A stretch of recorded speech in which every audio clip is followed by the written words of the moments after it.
सबको जय मसीह की। प्रभु का धन्यवाद करते हैं। आइए मेरे भाई बहनों, आज का वचन लेते हैं। आज का वचन, विपत्ति में क्यों छिपना। जी, नीति वचन अध्याय 22 और उसकी 3री आयत लिखा है, चतुर मनुष्य विपत्ति को आते देखकर छिप जाता है, परंतु भोले लोग आगे बढ़कर दंड भोगते हैं। जी मेरे भाई बहनों, जैसे ही हम इस वचन में देखते हैं तो क्या धर्मी व्यक्ति विपत्ति या मुसीबत को देखकर छिप जाता है, परंतु जो भोले लोग होते हैं वो आगे बढ़कर उस बात का सामना करते हैं और चोट खा जाते हैं। पर इसका मतलब यह नहीं कि धर्मी व्यक्ति डरपोक है। धर्मी व्यक्ति डरपोक होकर उन बातों का सामना नहीं करता, ऐसा नहीं है। मेरे भाई बहनों, जब हम बाइबल में पहले राजा की पुस्तक में एलिया के बारे में पढ़ते हैं तो उसमें लिखा है कि एलिया ने बाल के नबियों को मार गिराया। और जब इस बात का पता इजेबेल को चला तो उसने अपने दूत के द्वारा कहला भेजा कि यदि मैं कल इसी समय तेरा प्राण उनका सा ना कर डालूं तो देवता मेरे साथ वरन उससे भी अधिक करे। हालेलुया। जी मेरे भाई बहनों, हम जानते हैं कि इजेबेल जो आहाब की पत्नी थी, और जब आहाब जब नबियों को लेकर कारमेल पर्वत पर एलिया के पास आया था, तब परमेश्वर ने एलिया के द्वारा तमाम नबियों को मरवाया था। तमाम नबी मारे गए थे एलिया के द्वारा। और जब इजेबेल को इस बात का पता लगता है तो वो गुस्से में बौखला उठती है और वो एलिया को मारने के लिए हर तरह से उसकी खोज करती है। लेकिन जब एलिया को पता लगता है कि इजेबेल उसे खोज रही है मारने के लिए, तो वो अपना प्राण लेकर वहां से भाग जाता है। अब यहाँ हम देखते हैं, क्या एलिया इन बातों को लेकर डर गया था? नहीं। हम देखते हैं कि परमेश्वर ने एलिया के द्वारा तमाम उन नबियों को मार गिरवाया था। बाल के तमाम नबी एलिया के द्वारा मारे गए थे। जब एलिया ने उन नबियों को मार डाला तब वो नहीं डरा, तो क्या वो इजेबेल से डरा? नहीं मेरे भाई बहनों, यहाँ हम देखते हैं कि वो इस विपत्ति को देखकर कुछ समय के लिए छिप गया, ताकि वो परमेश्वर के नए बल, ताकत, सामर्थ्य से खुद को भर सके। यानी वो परमेश्वर के उस अगली बुलाहट को, यानी कि वो परमेश्वर की उस आवाज़ को फिर से सुनना चाहता था जो परमेश्वर उसे बोलना चाहते थे। मेरे भाई बहन, ऐसे हमारे जीवन में बहुत से हालात होते हैं। हम जानते हैं कि हमें कई बार कुछ समझ नहीं आता है, हम अपनी परिस्थितियों को देखकर कुछ समय के लिए शांत हो जाते हैं।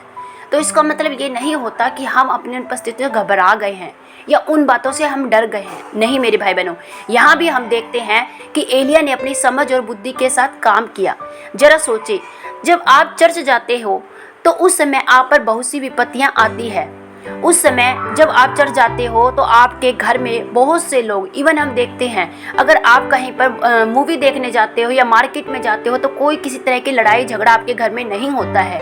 लेकिन जब जैसे ही आप चर्च का प्रोग्राम बनाते हो कि आज हमें चर्च जाना है परमेश्वर की हजूरी में, उसी समय आपके घर में या पति पत्नी के बीच में आपसी में लड़ाई हो जाती है, या बच्चे रोने लग जाते हैं, या जिद करने लग जाते हैं, या कोई और किसी तरह की समस्या आ जाती है ताकि आप चर्च ना जा पाओ। इसी तरह शैतान हर तरह से आपके जीवन में हमला करता है। मेरे भाई बहनों, उस समय आपके परिवार में अगर दोस्तों के साथ भी झगड़ा हो जाता है या लड़ाई हो जाती है, तब क्या आप उस समस्या में अच्छे से अपने मन को परमेश्वर की हजूरी में लगा सकते हो? नहीं। क्योंकि आप क्या देखते हो, अगर आप चर्च आ भी जाते हो उन लड़ाई झगड़ों के बावजूद, अपने उस घर के मनमुटाव के बावजूद, विरोधता के बावजूद, तो भी आप अच्छे से पूर्ण तौर से अपना मन उस आराधना में, उस वर्शिप में नहीं लगा पाते हो। क्योंकि बाइबल में लिखा है, परमेश्वर जब आप परमेश्वर के पीछे बिल्कुल आनंद के साथ चलते हैं। एक जगह बाइबल में लिखा है, यहोवा का आनंद हमारा बल है। यदि आपके अंदर बल ही नहीं है तो आप शैतान को हरा नहीं सकते हैं। अगर आप पूरी तरह से परमेश्वर के आनंद से भरपूर होकर उसकी हजूरी में बैठते हैं, तब आप परमेश्वर की उस आवाज़ को सुन पाते हैं और आप उस तरीके से शांत मन में होकर परमेश्वर की उस बुलाहट को भी जान पाते हैं और आप उस शैतान के जलते तीरों को बुझा सकते हैं। मेरे भाई बहनों, इसलिए हम देखते हैं कि धर्मी व्यक्ति कुछ समय के लिए छिप जाता है।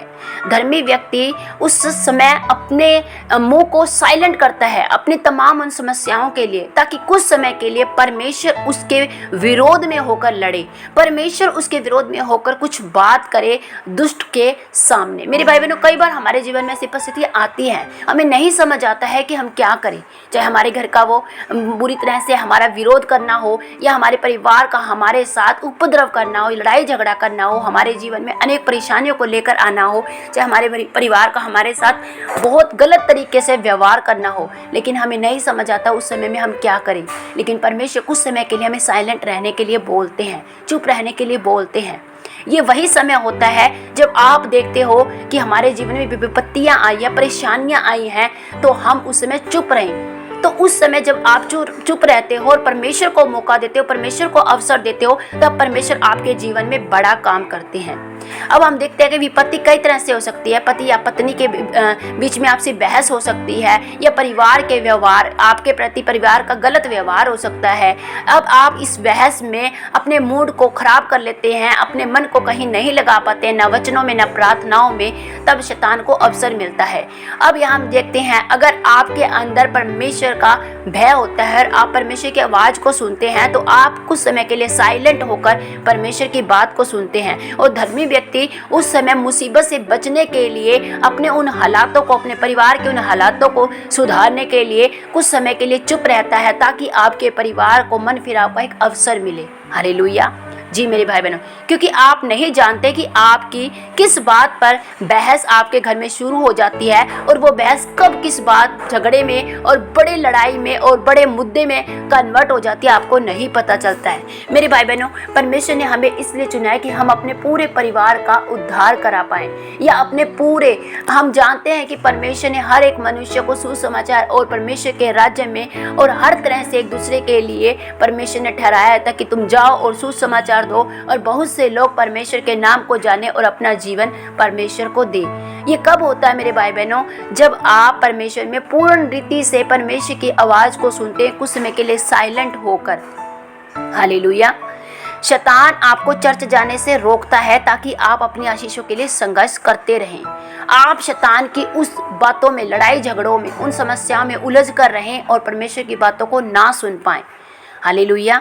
इसलिए मेरे प्रिय भाई बहनों, परमेश्वर से बुद्धि को मांगे, ताकि आप बुद्धिमत्ता से, परमेश्वर की बुद्धि से परिपूर्ण होकर अपनी ओर आने वाली हर विपत्ति को देखकर कभी घबराए नहीं, बल्कि उस विपत्ति का डटकर सामना करने पाएं और साइलेंट होकर परमेश्वर को मौका दें, ताकि परमेश्वर आपके बारे में आगे होकर आपके युद्ध को लड़ पाए और आप पूर्ण रीति से सेफ हो पाएं। परमेश्वर में हमेशा आनंदित रहें मेरे भाई बहनों, और अपने आनंद को कभी दुष्ट को ना चुराने दें। परमेश्वर आप सबको बहुतायत से आशीषित करे। सबको जय मसीह की।